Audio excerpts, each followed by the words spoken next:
యేసుక్రీస్తు శ్రేష్టమైన నామంలో అందరికీ శుభాలు వందనములు తెలియజేస్తున్నాను. పిల్లరా అందరూ బాగున్నారు కదా?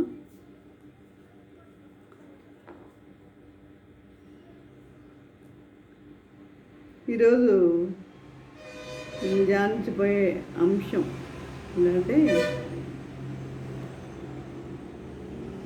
ప్రార్థన గురించి నేను ధ్యానించాలనుకుంటున్నాను.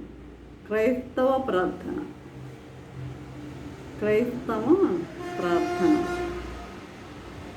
సహజంగా అందరూ ప్రార్థిస్తారు. దేవుని తెలుసుకున్న వారందరూ కూడా ప్రార్థిస్తారు. కానీ ముఖ్యంగా క్రైస్తవుల యొక్క ప్రార్థన ఏ విధంగా ఉన్నది అన్న విషయంలో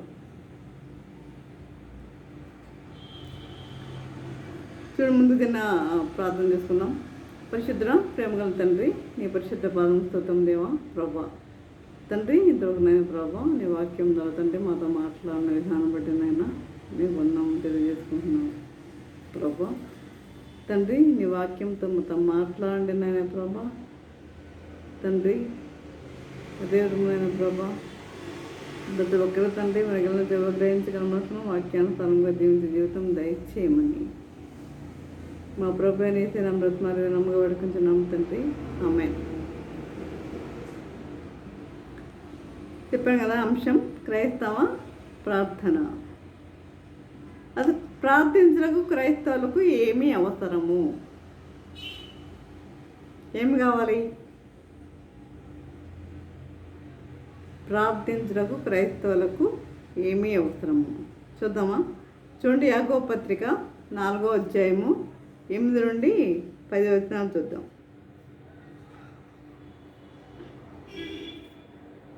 దేవుని యొద్దకు రండి, అప్పుడు ఆయన మీ యొద్దకు వచ్చును.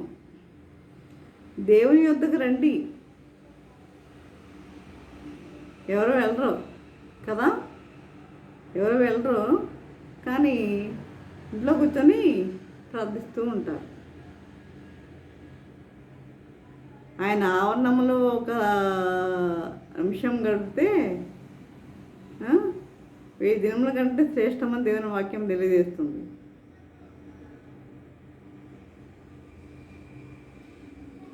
ఆయన ఆవరణంలో ఒక రోజు గడిపితే 1000 దినముల కంటే శ్రేష్టమని. అయితే మనం ఏం చేస్తున్నాం? దేవుని యొద్దకు రండి అంటున్నాడు ఇక్కడ. దేవుని యొద్దకు రండి, మీరు రండి, ఆయన సన్నిధికి రండి, ఆయన సన్నిధిలో మోకరిల్లండి, మీ పాపములు ఒప్పుకోనండి.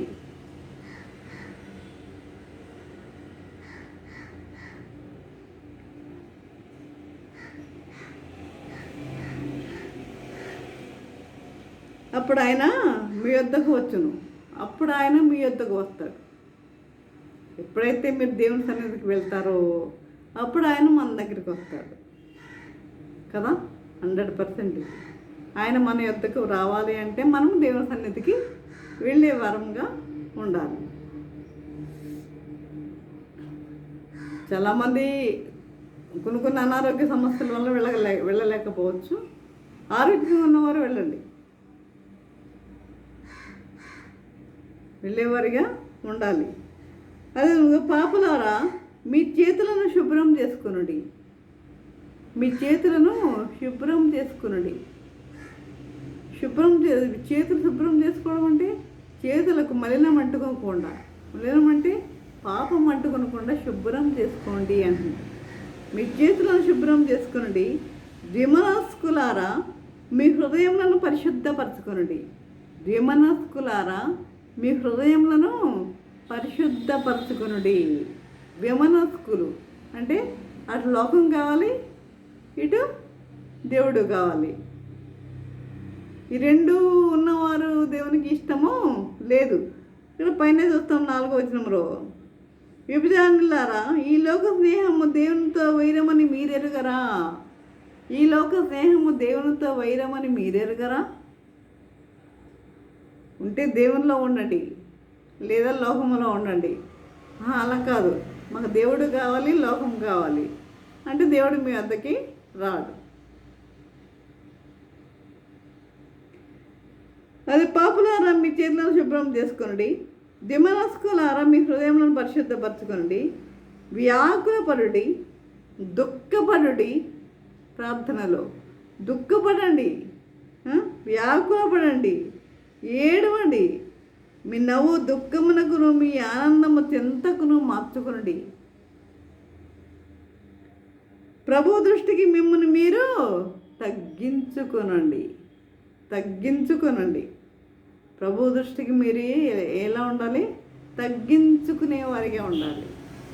తగ్గించుకున్నవాడు హెచ్చించుకున్నవాడు తగ్గించబడును అనగానే వెంటనే ఈ వాక్యం చెప్పేస్తూ ఉంటారు. కానీ ఆ తగ్గింపు మనలో ఉందా అంటే ఎంతవరకు ఉన్నదో అన్నది ఎవరికి వారే విమర్శ చేసుకోవాలి, ఎవరికి వారే తెలుసుకునేవారిగా ఉండాలి. ప్రభు దృష్టికి మిమ్మల్ని మీరు తగ్గించుకోండి, అప్పుడు ఆయన మిమ్మను హెచ్చించును. మీరు ఎప్పుడైతే తగ్గించుకుంటారో అప్పుడు దేవుడు మిమ్మల్ని ఏం చేస్తాడంట? హెచ్చిస్తాను అంటున్నాడు. అది చూసినట్లయితే చూడండి, యెహోవా సామెతలు 3వ అధ్యాయం 7వ వచనం చూసినట్లయితే, సామెతలు 1వ అధ్యాయము 7వ వచనం చూసినట్లయితే,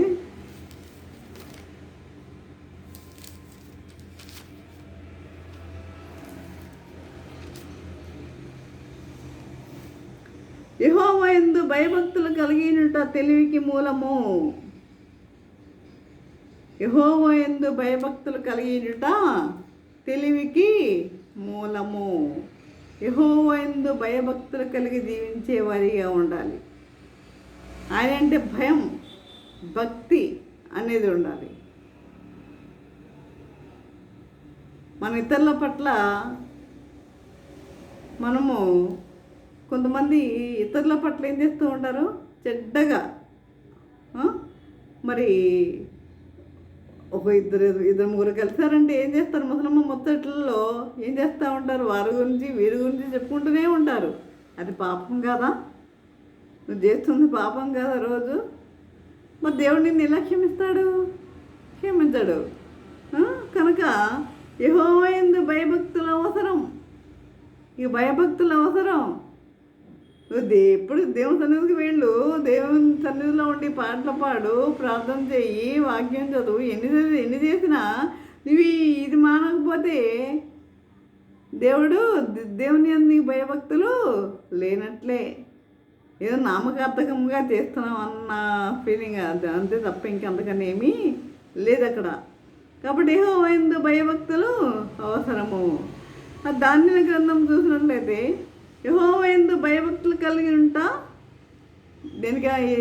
తెలివికి మూలం అని చెప్పుకున్నాం కదా.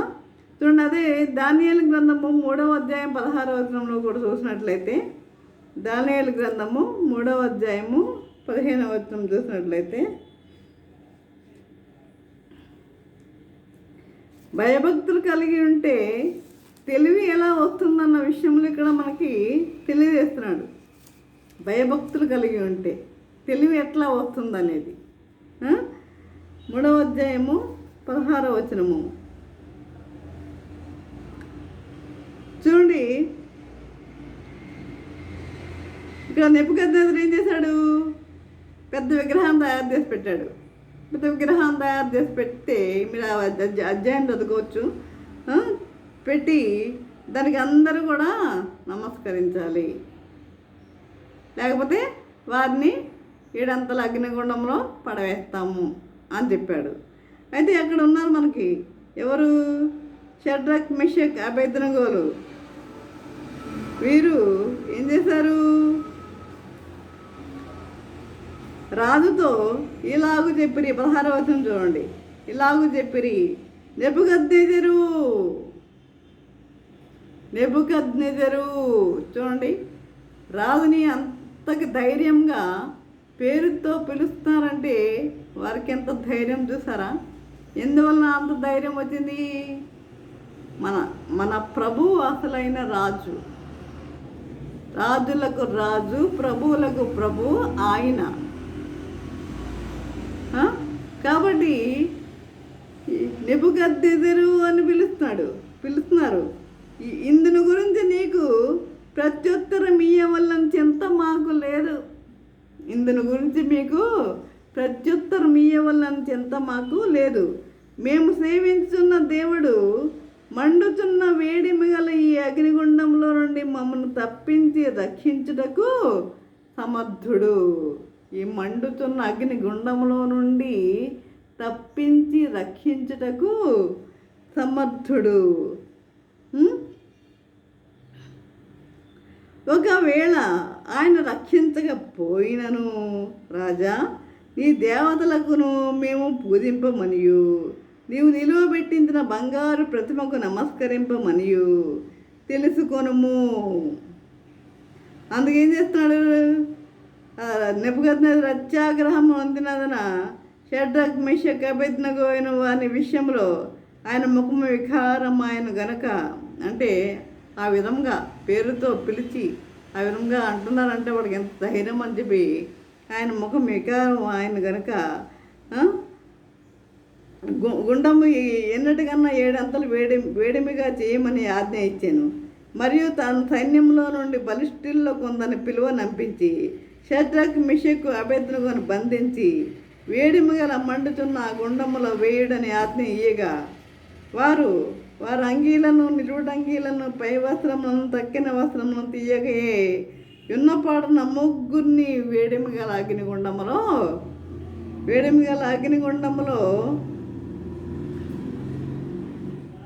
మండుతున్న గుండములు వేయడానికి ఆజ్ఞ ఇక వారి అంగీలను నిలువుటంగీలను పై వస్త్రమును తక్కిన వస్త్రం తీకి ఉన్నపాటున ముగ్గురిని వేడిమి గల మండుతున్న అగ్నిగుండమును పడవేసిరి. రాజాజ్ఞ తీవ్రమైనందున గుండము మిక్కిలి వేడిమి గలదైనందున షడ్రక్ మెషక్ అబేద్నెగోలను విసిరివేసిన ఆ మనుషులు అగ్నిజ్వాలతో చనిపోయారు. ముగ్గురిని అగ్నిగుండంలో పడవేసిన మనుషులు చనిపోయారు అక్కడ. కానీ షడ్రక్ మెషక్ అబేద్నెగో విసిరివేసిన మనుషులు అగ్నిజ్వాలతో కాల్చబడి చనిపోయి షడ్రక్ మెషక్ అబేద్నెగో ఆ ముగ్గురు మనుషులు బంధించబడిన వారే వేడిమి గల మండుతున్న గుండములో పడగా రాజుకు నెబుకద్నెజరు ఆశ్చర్యపడి తీవ్రముగా చూచి, మేము ముగ్గురు మనుషులం కదా మేము పడవేసింది, మేము ముగ్గురు మనుషులను బంధించి అగ్నిలో విసిద్దాము కదా అని తన మంత్రులను అడిగాను. వారు రాజా సత్యమే అని రాజుతో ప్రత్యుత్తరం ఇచ్చిరి. అందుకు రాజు, నేను 4 మనుషులను బంధకంలో లేక అగ్నిలో సంచరించుట చూస్తున్నానే. 4వ వ్యక్తిని చూస్తున్నాడంట. వారికి హాని ఏమీ కలగలేదు. 4వ వాని రూపం ఎలా ఉంది? దేవతల రూపం పొలిందని వారికి ప్రత్యుత్తరం ఇచ్చాను. అంతటా నెబుకద్నెజరు వేడిమి గల మండుతున్న గుండము వాకిల దగ్గరికి వచ్చి, షడ్రక్ మెషక్ అబేద్నెగోలారా, మహోన్నతుడకు దేవుని సేవకులారా, బయటికి వచ్చి నా యొద్దకు రండని పిలువగా వారు బయటికి వచ్చారు. అధిపతులను, సేనాధిపతులను, సంస్థానాధిపతులను, రాజు యొక్క ప్రధాన మంత్రులను కూడి వచ్చి ఆ మనుషులను పరీక్షించి వారి శరీరములకు అగ్ని ఏ హాని చేయకుండుటయు వారి తల వెంట్రుకల్లో ఒకటైనను కాలిపోకుండుటయు. వారి తల వెంట్రుకల్లో ఒక్కటి కూడా కాలిపోలేదండి. కాలిపోకుంటాయో వారి వస్త్రములు చెడిపోకుంటాయో అగ్ని వాసనైనను వారి నుండి అగ్ని వాసన కూడా రాలేదు. అగ్ని వాసనైన వారి దేహంలో తగలకుంటాయో చూచిరి. నెబుకద్నెజరు షడ్రక్ మెషక్ అబేద్నెగోను వీరి దేవుడు పూజార్హుడు. చూసారా? పూజార్హుడు. అయితే ఆయన తన దూతలను నంపి తను ఆశ్రయించిన దాసులను రక్షించెను. వారు తమ దేవునికి కాక మరి ఏ దేవునికి నమస్కరింపకయు ఏ దేవుని సేవింపకయు ఉందునని తమ దేహములను అప్పగించి రాజు యొక్క ఆజ్ఞను వ్యర్థపరిచిరి. కాగా నేను ఒక శాసనము నియమించుచున్నాను. ఏదనగా ఈ విధంగా రక్షించడానికి సమర్థుడకు దేవుడు మరి ఏ దేవుడు కూడా లేడు. రాజే చెప్పేస్తుండే ఇక్కడ, ఈ విధంగా రక్షించగల సమర్థుడు ఏ దేవుడు కూడా లేడు. కాగా ఏ జనులలో కానీ రాష్ట్రంలో కానీ ఏ భాష మాట్లాడే వారిలో కానీ షడ్రక్ మెషక్ అబేద్నెగో అనే వారు దేవుని ఎవడు దూషించును వాడు తుత్తునీలుగా చేయబడును. వాడు తుత్తునీలుగా చేయబడును. వాని ఇల్లు ఎప్పుడును పెంట గొప్పగా ఉండును. నేను అంతట నుండి రాజు షడ్డక్ మెషక్ అబేద్నెగో అయిన వారిని బబులోను సంస్థానములో ఏం చేశాడు? హెచ్చించాడు. అంటే తెలివి చూడండి. దేవుణ్ణి వారు ఎప్పటికీ కూడా వారు విసర్జించలేదు. అందువలన అంటే వారిలో ఉన్న భక్తి, అలాంటి భక్తి మనలో ఉన్నట్లయితే మనకి వచ్చిన ఆపదల నుండి కూడా దేవుడు రక్షించడానికి సమర్థుడే. కానీ మనకు వచ్చిన ఆపదల నుండి మనము విడిపించబడలేకపోతున్నాము అంటే మనలో ఉన్న ఏదో లోపం ఉండవచ్చు. మరి ఆ రాజే ఆ దేవుడు పూజార్హుడు అంటున్నాడు. ఎవరు కూడా ఇలా రక్షించేవారు ఎలాంటి వారు కూడా లేరు అని తనే ఒప్పుకుంటున్నాడు. కాబట్టి ప్రియులారా, ఈ విధముగా తెలివిగా మరి దేవుని మన భయభక్తులు కలిగి మనం జీవించేవారిగా ఉండాలి. ఆ విధంగా జీవించినట్లయితే దేవుడు తప్పనిసరిగా నీకు వచ్చిన ఆపదల నుండి నిన్ను రక్షించడానికైనా సమర్థుడిగా ఉన్నాడు. పిల్లారా, ఇంకో విషయం చూసినట్లయితే చూడండి, లూకా సువార్త 18వ అధ్యాయము 9వ వచనం చూసినట్లయితే చూడండి, క్రైస్తవుల ప్రార్థన ఎందుకు ఫలించట్లా? క్రైస్తవుల యొక్క ప్రార్థన ఎందుకు ఫలించట్లేదు? చాలామంది మేము ప్రార్థిస్తున్నామండి, మాకు జవాబు రావటం లేదు, దేవుడు మా ప్రార్థన వింటలేదు అని కొంతమంది చర్చికి వెళ్లకుండా ఇంట్లోనే ఉండేవాళ్ళు అనేక మంది ఉన్నారు. దేవుని మీద అలిగి ఎందుకు వారి సమాధానం ఎందుకు రావడం లేదు చూద్దామా? అది కూడా లూకా సువార్త 18వ అధ్యాయము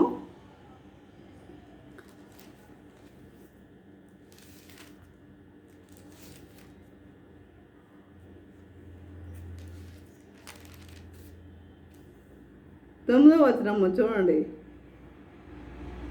తామే నీతిమంతులమని తమ్ము నమ్ముకొని ఇతరులను తృణీకరించు కొందరితో ఆయన ఉపమానం చెప్పాను. ఏమని? ప్రార్థన చేయుటకే 2 మనుషులు దేవాలయంలోకి వెళ్ళిరి. వారిలో ఒకడు పరిసయ్యుడు, ఒకరు సుంకరి.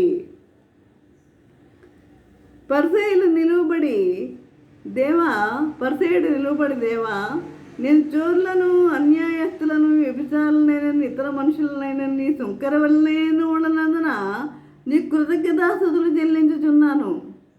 నేను చోర్లను, అన్యాయస్తులను, వ్యభిచారులైనను ఇతర మనుషులనైనాను ఈ సుంకర వల్లనైనాను ఉండనందున, ఈ సుంకర వల్లనైనాను అంటే తనకు తానే హెచ్చించుకుంటున్నాడు.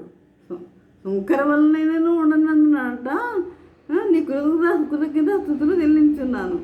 వారమ్మకు 2 మార్లు ఉపవాసం చేయుచున్న సంపాదన అంతట్లో 10వ వంతు చెల్లించున్నానని తనలో తాను ప్రార్థించుతుండేను. అంటే హెచ్చింపు ప్రార్థన, ఇది హెచ్చించుకుని ప్రార్థిస్తున్నాడు. అయితే సుంకరి దూరముగా నిల్చుండి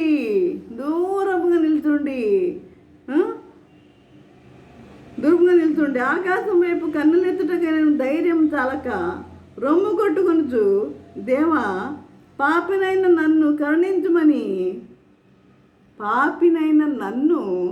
కరుణించుమని పలికెను. అతని కంటే ఇతడు నీతిమంతుడుగా తీర్చబడి తన ఇంటికి వెళ్ళానని మీతో చెప్పుచున్నాను. ఎవరికంటే? పరిసయ్యుడి కంటే. ఎవరు నీతిమంతుడు? ఇప్పుడు సుంకరి నీతిమంతుడు. ఎందుకు? తగ్గించుకుని ప్రార్థిస్తున్నాడు. అక్కడ తన పాపినని ఒప్పుకుంటున్నాడు. అక్కడ నేను పాపినని ఒప్పుకుంటున్నారా? ఒప్పుకునేవారు ఎంతమంది ఉన్నారు? మీ పాపములను ఒప్పుకునేవారు ఎంతమంది ఉన్నారు? లేదండి, మేమేం పాపం చేయలేదండి. ఎందుకు చేయలేదండి? ఉదయం లేచినప్పటి నుంచి గమనించండి, ఉదయం లేచినప్పటి నుంచి రాత్రి పడుకోబోయే వరకు డైరీలో రాసుకోండి. మీ కంటి ద్వారా, మీ మాట ద్వారా, మీ నోటి ద్వారా ఏమేమి చేశారో, ఎవరినేమి తిట్టారో, ఏ చూపుతో ఎలా చూశారో ఇవన్నీ ఒక్కసారి డైరీలో రాసుకుంటే మీ పాపం ఏంటో మీకు తెలియవస్తుంది ప్రియులారా. కాబట్టి ఈ విధంగా మరి అతని కంటే ఇతడు నీతిమంతులను తీర్చబడి తన ఇంటికి వెళ్ళాలని మీతో చెప్పుచున్నాను. తను తాను హెచ్చించుకుని వాడు హెచ్చించబడిననియు తను తాను తగ్గించుకుని వాడు హెచ్చించబడిననియు చెప్పాను. కాబట్టి ఈ క్రైస్తవ ప్రార్థన ఎలా ఉంది? హెచ్చింపు ప్రార్థన. హెచ్చింపు ప్రార్థన, తగ్గించుకునే ప్రార్థన లేదు. అందువలన మీకు సమాధానం అనేది రావడం లేదండి. మీకు సమాధానం రాకపోవడానికి, మా క్రైస్తవులకు ప్రార్థనకి సమాధానం రాకపోవడానికి కారణం ఏంటంటే హెచ్చింపు ప్రార్థన. నేనే నేనే నేనే ఇది ఇలాంటి ప్రార్థన చేయడం వల్లనే, ఈ యొక్క పరిచయలాగా ప్రార్థించడం వల్లనే ఏం జరుగుతుంది? వారికి సమాధానం అనేది రావడం లేదు. ఇంకొకటి చెప్పి నేను ముగిస్తాను చూడండి. యాకోబు పత్రిక 4వ అధ్యాయము 3వ వచనం చూసినట్లయితే, ప్రార్థింతులు కానీ సందేహిస్తారు. 4వ అధ్యాయము 3వ వచనము, ప్రార్థింతులు కానీ సందేహిస్తారు. మీరు అడిగినను మీ భోగంలో నిమిత్తము వినియోగించుటకే దురుద్దేశంతో అడుగుదురు కానీ మీకేమీ దొరకట్లేదు. మీరు అడుగుతున్నారు, మీకు ఏమి కావాలో మీరు అన్నీ అడుగుతున్నారు, కానీ ఎలా అడుగుతున్నారు? దురుద్దేశంతో అడుగుతున్నారు. దురుద్దేశంతో వారికి ఉంది, వారికి ఎక్కువ ఉన్నాయి, వారికంటే ఎక్కువ మాకు కావాలి, ఇలాంటి ప్రార్థనలు అనమాట. కాబట్టి మీరు దురుద్దేశంతో అడుగుతున్నారు కాబట్టి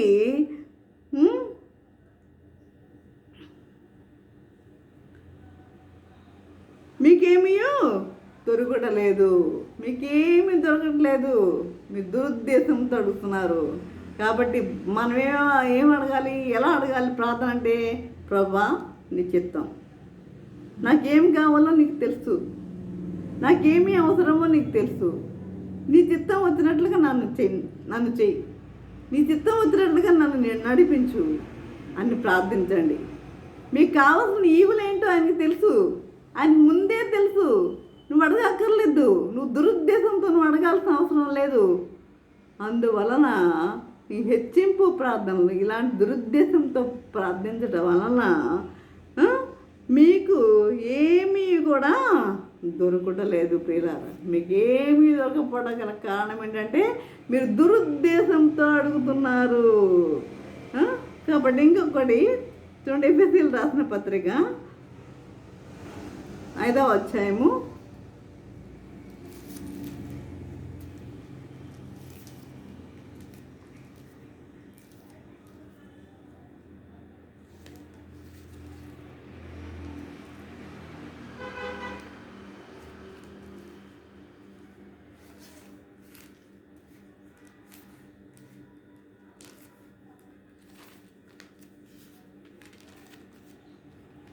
5వ అధ్యాయము 6-7 వచనములు.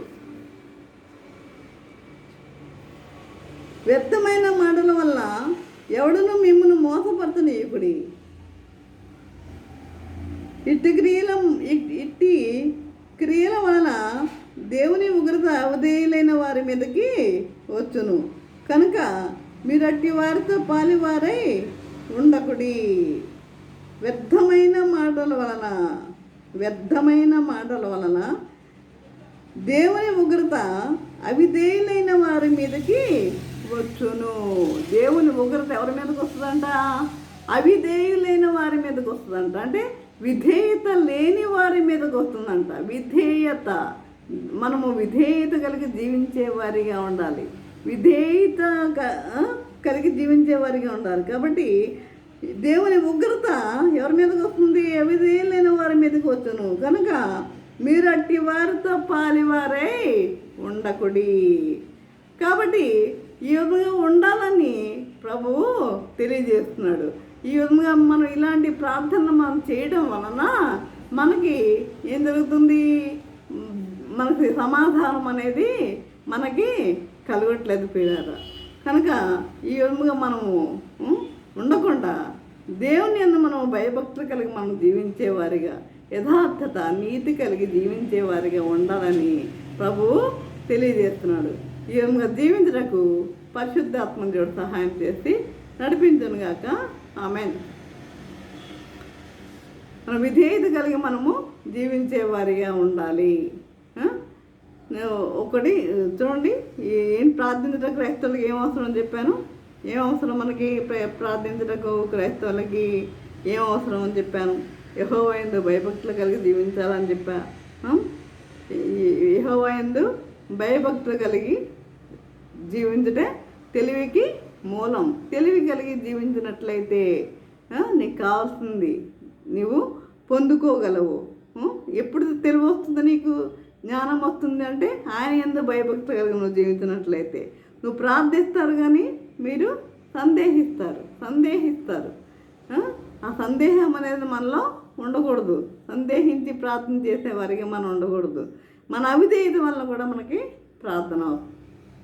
ప్రార్థనలు మన యొక్క ప్రార్థనలకు జవాబులు అనేవి ఉండవు. కనుక అవిధేయత మనలో ఉండకూడదు.